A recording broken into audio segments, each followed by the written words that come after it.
Good morning. It just feels so strange to be preaching on a stage, preaching into a camera. Yes, we're used to, but just wonderful to get back. 7 months now, more than 7 months. And when we announced this year would be a year of breakthrough, little did we know it would be mostly lockdown. Breakthrough and lockdown seem to be opposite words. But I believe what happens in the natural can be very different to what's happening in the spirit. And I pray, and I'm experiencing it myself, and I hope all of us are experiencing breakthroughs in different areas of our lives. Amen.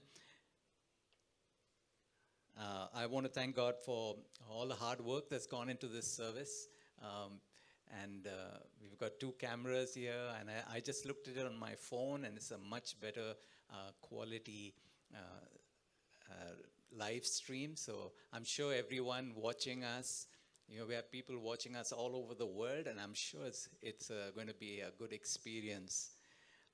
And today is really like a test. We're seeing what it's like to get back Church Unlock, and gradually we'll announce what we plan to do.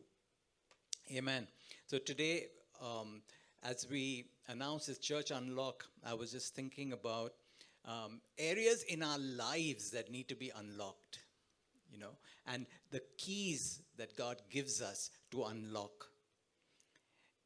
And they are spiritual keys, right? They are keys of revelation, keys that we receive from the Holy Spirit, keys that suddenly, as I was preparing this message, I felt that, when we get information, when we get the Word of God, often they are to us like blank keys. A blank key, it won't open any lock. A blank key won't. But as that information, that scripture, that truth, as the Holy Spirit comes upon it, it suddenly becomes a master key, and it will unlock. Amen? And today I want to talk about that. In this year of breakthrough, we need to understand the keys that unlock. When I was a young boy, I had a real hard time with spelling. How many of you had a hard time with spelling? Yes, okay. Yeah. And it was like such a mystery to me. How do these letters come together and make a word? It didn't make sense to me. And my mother was frustrated. Then one day she taught me the spelling of mango. And she said, M-A-N, man, and then G-O, go. Suddenly there was a light bulb that went off in my brain. Wow, there is a method to the madness. There is a formula in spelling. It was a breakthrough aha moment. I just felt like Archimedes, who went into his bathtub and he saw the water overflowing. Suddenly he discovers the theory of Archimedes, and he runs out in the street naked, shouting, Eureka! I found it. I'm sure you've all had those experiences. I found it. I discovered it. I got the key. I have a breakthrough. Some of you have been hearing about my testimony. I don't know how many kilos have been lost all around Gurgaon and the world because of my weight loss testimony. And recently I put it up on Facebook. I got so many responses, and people who I didn't even think were following. And then I meet them and say, I'm doing what you only told me, Pastor. I'm doing what you only did. I said, what? And people, and there are people in this room too who have lost kilos. Their knees have become better. Their health has become better. Why? All because I had a breakthrough. And I remember, I think it was Danny who was telling me about fasting, intermittent fasting. And I thought, he must be crazy. What? Miss meals? What? Don't have breakfast? What? How can you live without eating? And then I began to study it, and I had a eureka moment. I had a breakthrough. I began to understand there's a key to the madness. And the simple key that I understood was just keep insulin out of your system, and you will lose weight. And so 16 kilos later, here I am, to encourage us that we can receive keys. And I want to encourage us today that when you get information, normally, our first response is, no, please, no, it's not. Meri bas ki nahi hai. Huh? It's not for me. It seems impossible. But I want to encourage us today, just be open. Can we agree on that? Be open when God speaks to us. Be just open when you get information. Just listen to it. Oh, okay, like that, really? Oh, it happens? Inside, of course, you're thinking, he must be crazy. This is stupid. This is a harebrained idea. But just listen. Amen? It doesn't take much to listen, right? Open, okay. I'm going to take this information in. I'm going to wait on it. I'm going to think about it. And I'm going to wait for that breakthrough. Wait, I'm going to ask God, God, show it to me. Give me the revelation and let it be a key in my life. Amen? And I want to read for us from the book of Matthew. I'm believing here today that all of us are going to leave this auditorium with some keys for breakthroughs in our lives. And let's read this story, Matthew 16, verses 13 to 20. I'm going to read it for us. Matthew 16, verses 13. Yes, it's on the screen. When Jesus came to the region of Caesarea Philippi, he asked his disciples, "Who do people say the Son of Man is?" They replied, "Some say John the Baptist, others say Elijah, and others Jeremiah or one of the prophets. But what about you?" he asked. "Who do you say I am?" Simon Peter answered, "You are the Messiah, the Son of the living God." Jesus replied, "Blessed are you, Simon, son of Jonah. For this was not revealed to you by flesh and blood, but by my Father in heaven. And I tell you that you are Peter, and on this rock I will build my church, and the gates of Hades will not overcome it." Verse 19. "I will give you the keys of the kingdom of heaven. Whatever you bind on earth will be bound in heaven, and whatever you loose on earth will be loosed in heaven." Then he ordered his disciples not to tell anyone that he was the Messiah. I want to share with you today 3 keys that unlock. The first key is my confession of Christ. The second is my identity in Christ. And the third key is my authority in Christ. Jesus asked them a question, "Who do people say I am?" He didn't ask him a question, "Who do people think I am?" If you notice in these first 3 verses, there are 4 times the word say is used. Who do people say? What do you say? Who do people say I am? So it's very important about declaration, about saying. And people had all kinds of opinions. And even today, if you ask people, who do you think Jesus is? And I've asked, taxi drivers, and they say, "Oh, wo kya cheez hai ji? Wo kahan ka hai? What is it?"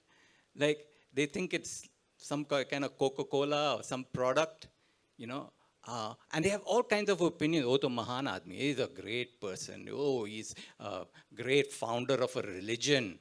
Who do people say I am? There are a lot of opinions. Often they just want to say, yes, Jesus is a good man. Please, can you give me a picture? I want to put him in my puja room. Right? I want to add him to my pantheon of gods.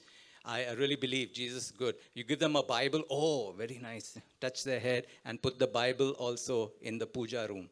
Right? So, why did Jesus ask them this question? I believe he wanted to see who had information and who had revelation. Who had information, who had revelation. There's a difference, right? It's like somebody said, it's just 18-inch difference from here to here. Information is here, we process it, we understand it, but when it becomes revelation, it goes down into our hearts. Amen? And out of that heart, then, we speak, and it's powerful. This is a key, the first key, the key of knowing who Jesus is and our confession. And then Jesus asks them again, "But who do you say I am?" That's the critical question today. And I believe all of us need to answer it. Answer it with our mouths, to say it, not just to, think it, Not just to have a quiet personal prayer about it, but to declare it. Who do you say I am? Now, the first question, all the 12 were answering. Oh, John the Baptist, some say Elijah, oh, Jeremiah. They had many opinions in the 12. But the second question, everybody kept quiet. It's like in a life group meeting. You ask a little difficult question, uncomfortable question, and the whole Zoom call is quiet. What do I answer? If I say this, I'll be wrong. I'll look like a fool. And so all the 12 disciples are quiet. Suddenly Peter says, I have the answer. He says, you are the Christ, the Son of the living God. Wow. Jesus is amazed here. It's not just who you think Jesus is, but who do you say? Who do you say? Who do you declare? Because the Bible tells us in Romans 10, verses 9 and 10, if you declare with your mouth Jesus is Lord and believe in your heart that God raised him from the dead, you will be saved. Amen? I want to encourage us today about declaration. Sometimes you may think it's really funny. What is it? I'm talking to myself. I'm just, speaking words and doesn't make sense. But, speaking out is very powerful. Very, very powerful. We need to declare truth. That is the key. And Peter stood up and he declared. He often opened his mouth and put his foot in it. But this time, Jesus is saying, you're blessed, Simon.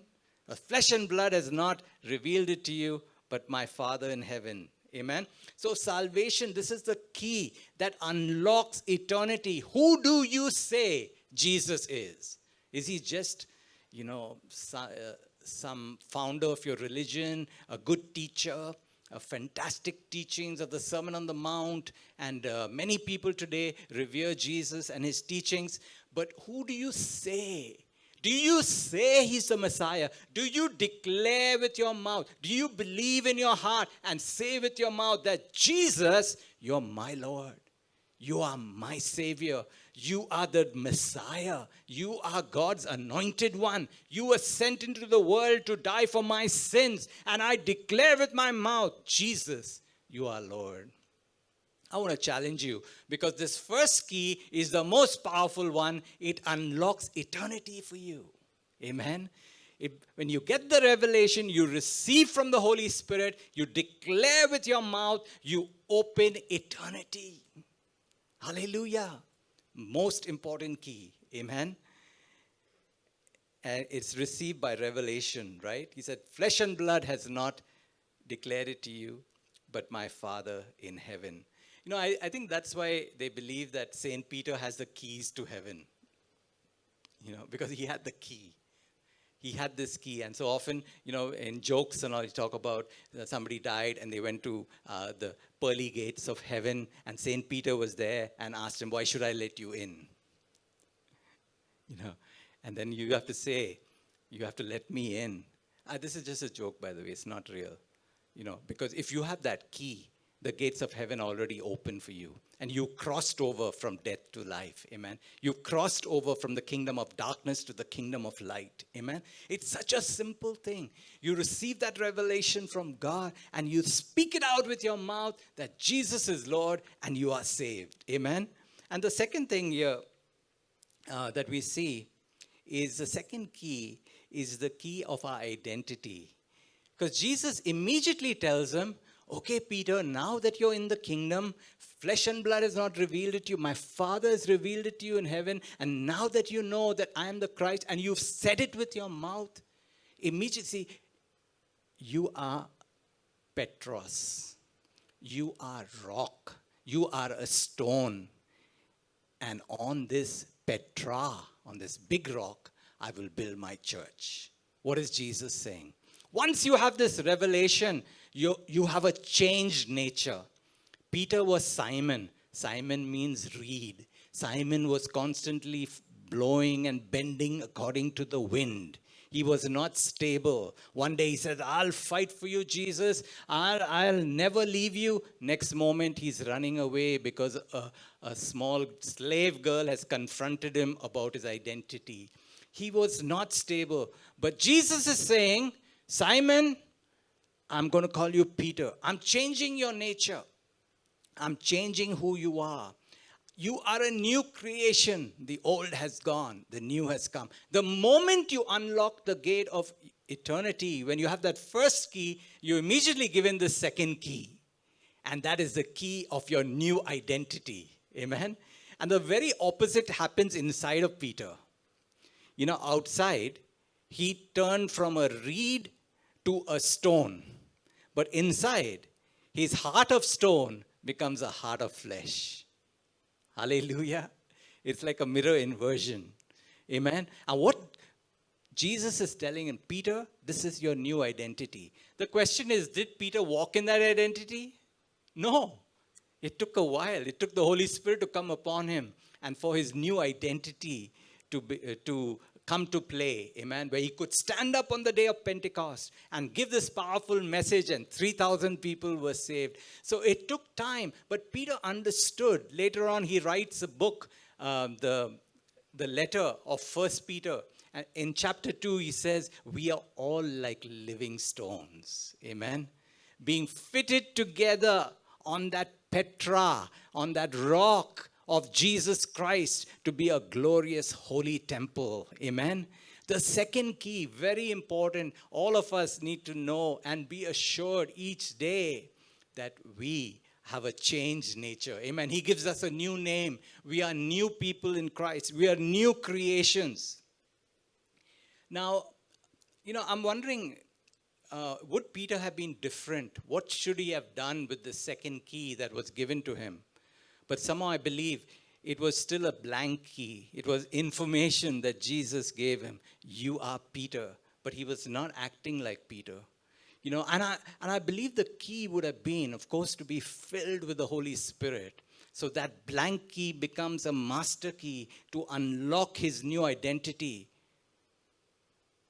But I believe what he should have done, he should have been declaring, he should have been walking up and down, saying, I'm no longer a reed. I'm no longer fickle. I'm no longer changing. I am a stone. I am a rock. I am a new creation. I do not change like shifting shadows. I am strong in Christ. I am a new creation. I am born again. I'm a child of God. I'm in the new in the kingdom of God. You know, he should have been confessing his new identity, but unfortunately, it took a while to happen. And many of us know that. We've received truths. Truths have been spoken to us. We've read the word of God, but it's like water running over a duck's back until suddenly one day we have the aha moment. And the Holy Spirit speaks to us. This is it. This is your problem. This is where you need to change. And he gives us the power to change. Hallelujah. Amen. I want to encourage us that each of us has that second key of a new nature, a new calling, a new creation. And it wasn't just a new identity. Jesus also giving him a new purpose. He's saying, Peter, I'm going to build my church. Amen. Now, it's not about fishing. It's, you know, Peter, he would get discouraged. Let's go back to fishing. He says, I'm going to make you fishers of men. You know, Jesus is giving him, he said, Peter, the reason why you are a rock, because I want to build my church solid with living stones. And I want you to be fishers of men. Men that you will bring who were reeds before. I'm going to make them rock and fit them together to be a holy temple where I'm going to live by my Spirit. Do you have an understanding of the new purposes of God? Once you're in Christ and you receive this key of who you are not who you are, the new creation, just about what God's going to give me. But I'm a new creation with a new purpose. Hallelujah. And that is to focus on the building of God, to focus on the church of God. Amen. You know, we need to know the difference between truth and facts. Truth and facts. So our identity, Jesus saying to Peter, his new identity of being a stone, that was the truth. But the fact was, Peter was weak. Peter was fickle. Peter was changing. He was a reed. So how do we change our facts, our circumstances around us to mold up, to match up to the truth of God? How do you do that? You remember the story of Abraham. And in Romans 4, it puts it so well, where Paul is saying, see, Abraham, he faced the fact. What was his fact? This is Romans 4, verse 19. He faced the fact that his body was as good as dead. How many of us face those facts when we are sick, right? When your body is really hurting, or you're going through some problem, you're going through a difficulty, a dead-like situation. It's a fact. You cannot deny the fact. But see, Abraham did not deny the fact, I'm 100 years old, my body is as good as dead. That was a fact. And Sarah's womb was also dead. Verse 20, it says, yet he did not waver through unbelief regarding the promise of God. See, Simon could have looked and said, I'm just a reed. I'm just a Simon. I'm just, moving. I'm not stable. But Jesus says, I'm a stone. Jesus says, I am unbending. Jesus says, I'm firm. So I focus on that. Like Abraham, he did not waver through unbelief. One day I'm a reed. Next day I'm a stone. No, he did not waver through unbelief regarding the promise of God. How did he do it? He says he was strengthened in his faith and gave glory to God. Do you see the key there? That second key of your new identity. You want to walk in your new identity? Start thanking God for your new identity. You look in your life and it's a mess. You look in your life, it doesn't match up to what God says in His Word, match up to the new identity. But you start declaring it and say, thank you, Lord, that by the stripes of Jesus I am healed. Thank you, Lord, that I'm a new creation. Thank you, Lord, I have the mind of Christ. Thank you, Lord, I'm an overcomer. Amen. Giving glory to God for His promise. Giving glory to God for your new identity. Giving glory to God about things you do not see. Giving glory to God when things seem contrary. Amen. And what does it say? Verse 21, Romans 4, verse 21, say, being fully persuaded that God had power to do what He had promised. See, God has power to do what He has promised to you. But the problem is, are we willing to declare it? Are we willing, in the face of opposite facts, in the face of opposite circumstances, are we willing to declare the promise of God and to thank Him even before we see the change? Abraham believed God, and it was credited to him as righteousness. Amen. We look at the third key. Are you enjoying your new key bunch God's giving you? Yeah, breakthrough is going to happen through these keys. You unlock eternity. You unlock your identity. You unlock the purpose of God. And finally, He says, and I'm going to give you the keys of the kingdom. Hallelujah. And that is our authority. He says, whatever you bind on earth will be bound in heaven. Whatever you loose on earth will be loosed in heaven. Amen. That's really powerful. You remember a few Sundays ago, we had Brother Paul Rapley with us. And one of the last things he shared in his message about healing is don't ask God for something He's already given you. Right? And this is one of the hardest things is for us to use the authority that God has given us. We'd like God to do everything. We want to,